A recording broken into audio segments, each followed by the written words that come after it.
like to welcome to the stage Lady Ava Sheridon, who is an alternative life coach who integrates kink practices with everyday goal setting and accountability. Oh, I am dying for this talk. She is a creator of a new and unique executive program which recognizes the relationship between staying accountable and forming habits, whilst also recognizing the benefits of utilizing kink practices to laser focus the mind and keep the interest-based nervous system turned on. I've got a feeling you're going to turn a few of us on. Lady Ava helps her executive, high-achieving clients to unlock and explore their kinks safely in a way that feels empowering and that complements their overall lifestyle of well-being. Oh, welcome to the stage, Lady Ava Sheridon.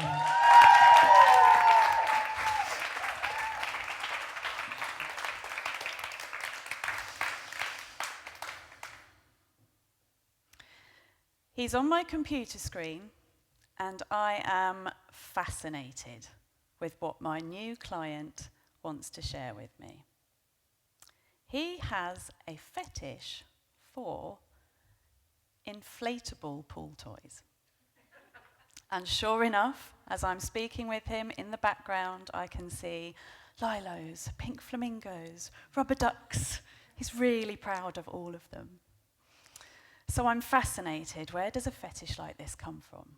And he tells me it started in childhood, when he really enjoyed the feeling of the rubber of the toy against his skin and the smell of it under his nose, and it's never left him, and it's been a turn on for him ever since.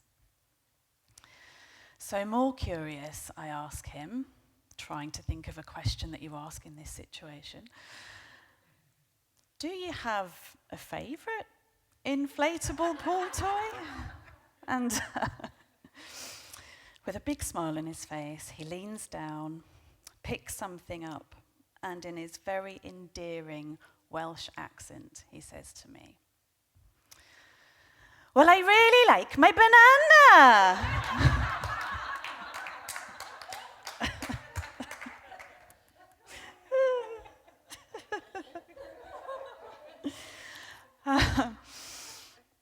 So I can't relate to this fetish at all. It's definitely not one that I share with him. I don't have a fetish for inflatable pool toys.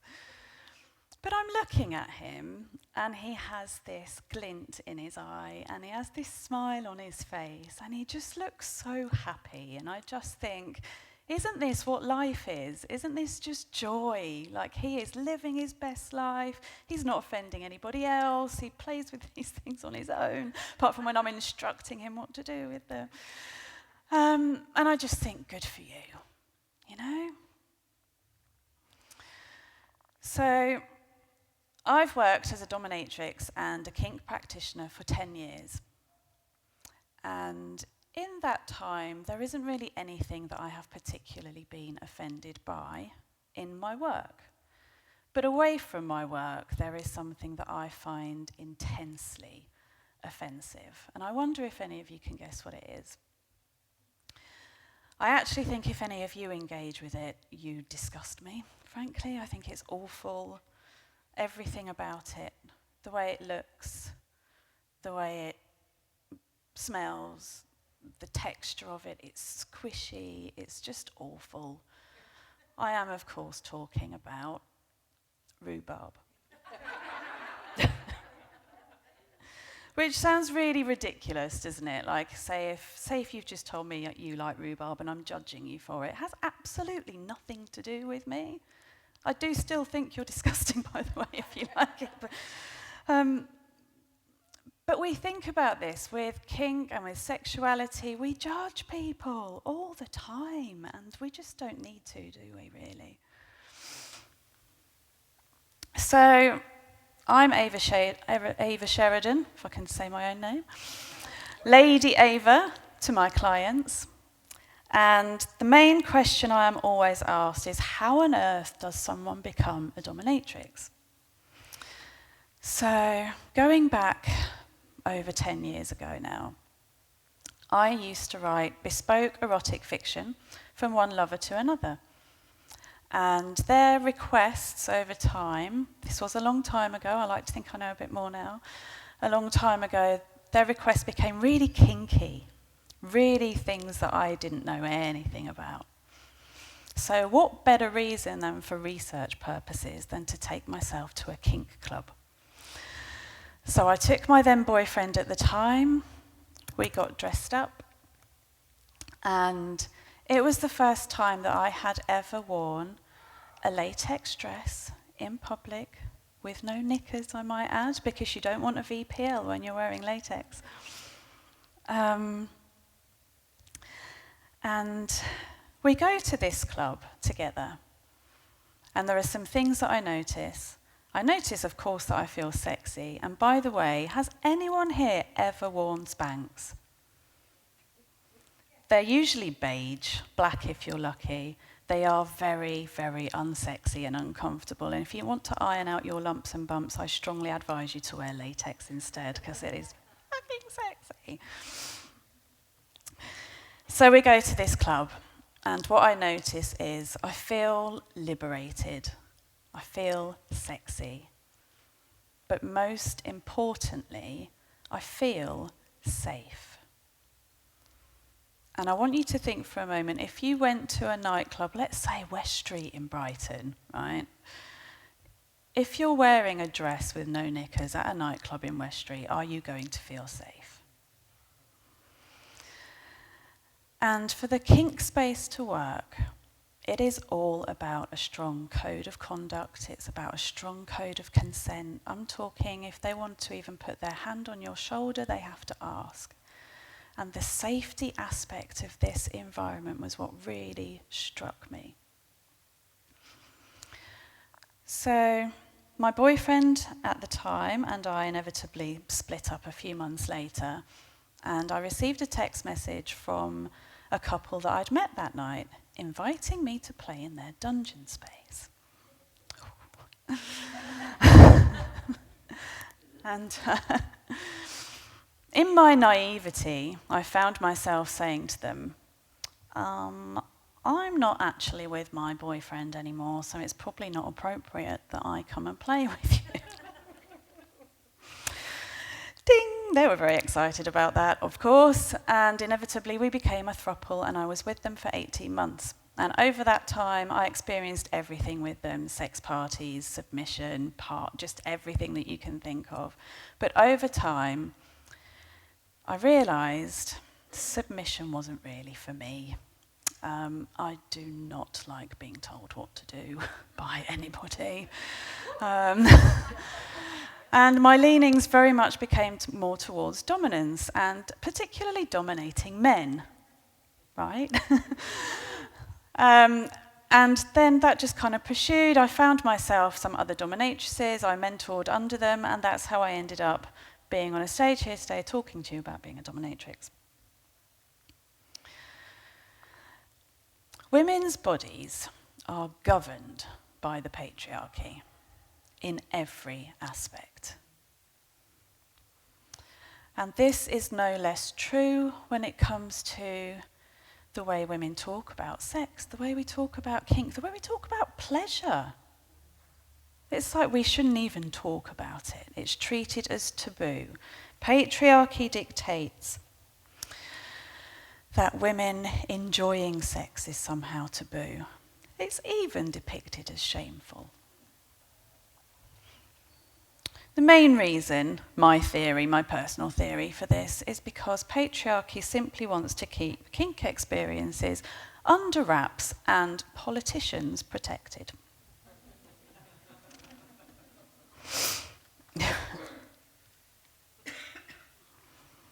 There's even arguments with the patriarchy that it somehow affects your mental health to enjoy kink, to enjoy sex, to enjoy pleasure, that there must be something wrong with you, something with your mental health even.